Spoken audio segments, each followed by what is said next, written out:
coverage you can count on. KOMU 8 News starts now.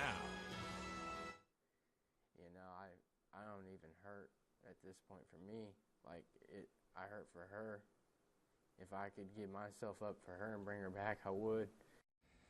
That was a Columbia father whose high school sweetheart drove herself and two of her kids into the Kansas River in Lawrence. Good evening, everyone. I'm Jim Reek. It's been 3 days since the body of 5-year-old Amaya Bradley was pulled out of the water. KOMU 8's Blake Salmon sat down with Clint Bradley and is here in the studio to tell us what he said.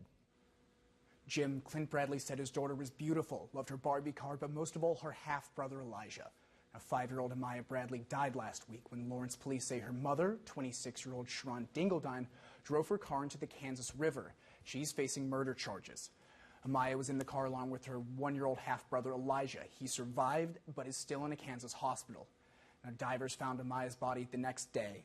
Bradley says he thinks his 5-year-old daughter helped her baby brother survive, but he says he's still struggling to wrap his head around what happened.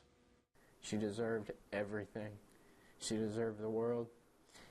And to have her life taken at 5 years old by, you know, the person that she loved and trusted the most and this world wouldn't have done anything for her, it sickens me.